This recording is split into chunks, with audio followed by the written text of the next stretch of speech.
I'm Harrison Graham, and you are watching the Chiefs Report by Chat Sports. Mailbag time here on the show, so use hashtag Chiefs or Super Chat if you want to get your questions answered.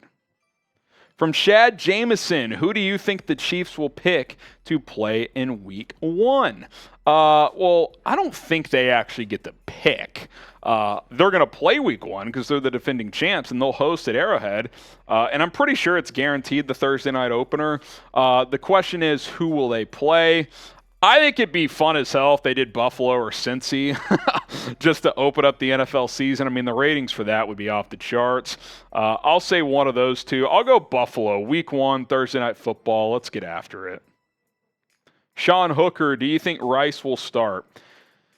The word start is, I'll say no to start. Because the Chiefs, they play fullbacks sometimes, so they may only come out in a 2 wide receiver set. But he'll rotate in a lot. I think we saw it last year. The Chiefs didn't really have a receiver that played 95+% of the downs. Juju was the closest to doing that, but they rotated a lot. They'll rotate 5 or 6 guys to get out there. Tony, MVS, Sky Moore, Rice will rotate in there. Watson and Richie James, assuming one or both of them makes the team, they should get some runs. So, yeah, I think he'll play a decent amount, but, quote-unquote start, I like the word rotation more. I think he'll rotate in and out a lot. Christopher Huff with one of the greatest avatars that's out there. What is the story with DeAndre Hopkins post-draft? I just don't think there's much of a story other than the Cardinals didn't get their asking price. I think they wanted at least a day 2 pick, and I think teams didn't budge. They said that contract's too much, and Brandon Cooks went for a 5th and a 6th. Like, we're not going to give you a 2nd or 3rd for Hopkins, so I think he's in Arizona for now. Here's my take. I think he gets traded midseason. I think the Cardinals are going to stink. A contending team's going to need a receiver, and they will pull the trigger at the NFL trade deadline. Layla Joe, do you see the Chiefs trading for any players this offseason? If so, who would that be? Well, we just talked about Hopkins. I don't think that happens in the offseason. I really don't, Layla. I don't think they're going to be a team that trades for, a Chase Young or a Quinnen Williams or something like that. I think they're pretty set with what they've got. I think they might sign a player or two. Maybe they sign another pass rusher. But I think for the most part, they're kind of set.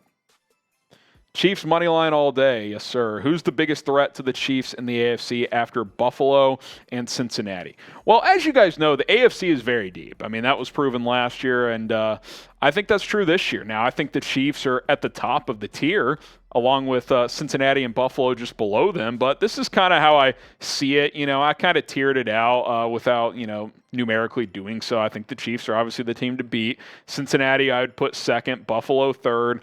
I think the Jets and Ravens are right there neck and neck for kind of that next tier.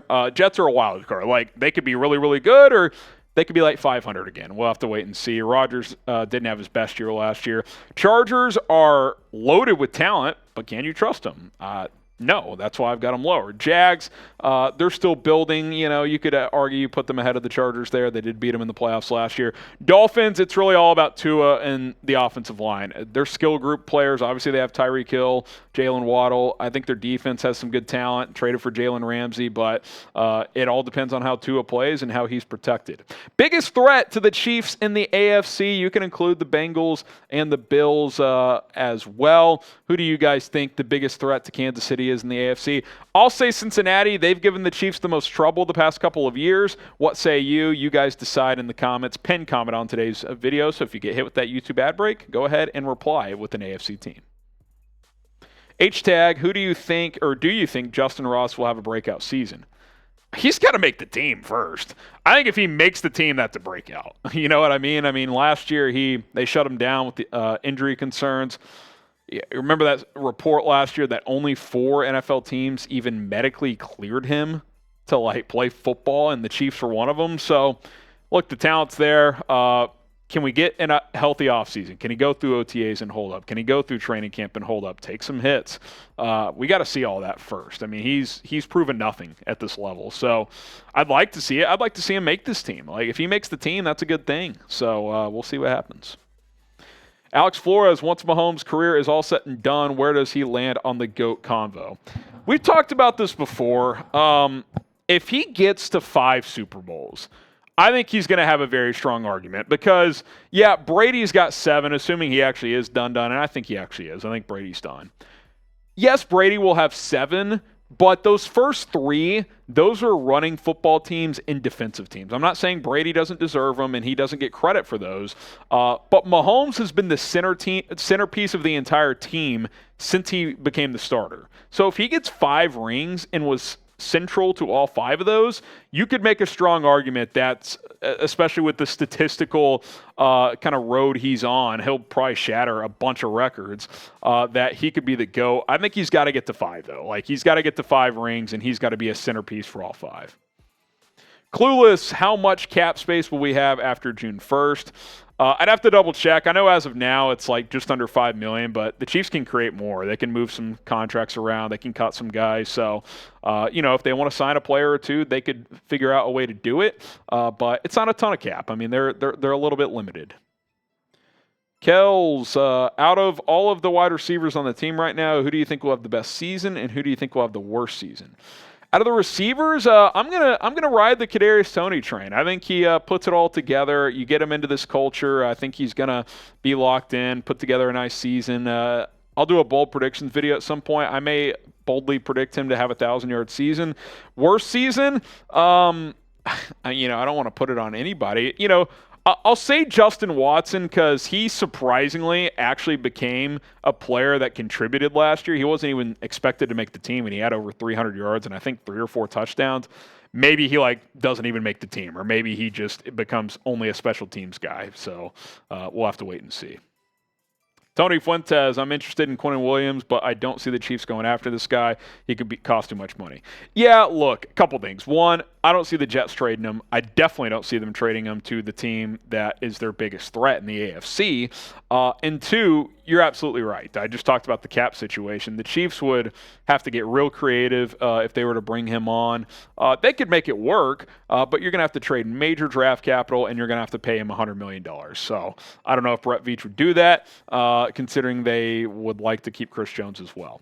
Subscribe now and join us every Monday as we do these live Chiefs mailbags where you guys submit your questions and we answer them. 4 o'clock Eastern, 3 Central Time every Monday afternoon. So be sure to join us here on the Chiefs Report by Chat Sports, live here on YouTube.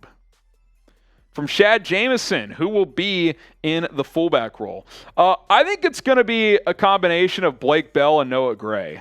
They didn't bring back Michael Burton, who I believe signed with Denver, and they haven't signed a fullback since. So I think you're going to see Blake Bell and Noah Gray back there. They're both good blocking tight ends. I think that's what you'll see. Arrowhead News and Rumors, how long will Coach Reed be around? There was a lot of hot takes out there. Oh, he's going to retire after the Super Bowl. That obviously didn't happen. I still think he coaches at least another 3 years. If he loves doing it still, if it's not tiring to him, why would he not do it? I mean, he's getting to coach Patrick Mahomes in his prime. If I'm Andy Reid and my wife's cool with me doing it for another 10 years, I'm doing it if I've got the energy to, because look, everyone considers Belichick the GOAT. What if Andy Reid adds another 100 wins to his resume? What if he adds 2 or 3 more Super Bowls? Things can change quickly in these conversations. I don't think Andy Reid necessarily cares about that, but I think he likes coaching. I think he likes winning. I think he likes coaching Patrick Mahomes. I mean, it's a unique opportunity for him, so I don't think the Chiefs will be kicking him out the door, that's for sure. Colt Keller, how much of a concern does the fact that Pacheco and Felix Anudike-Uzomah had offseason surgery, does that concern me? It doesn't concern me. Pacheco had his a while ago. Anudike-Uzomah is a thumb injury, so that's not a big concern. You just don't want to, get his thumb stuck in a helmet and retweak it or something like that. That's why they're easing him back. And the fact that Pacheco played through a torn labrum and a wrist tells me his injury tolerance is high. So be patient with him, get him healthy.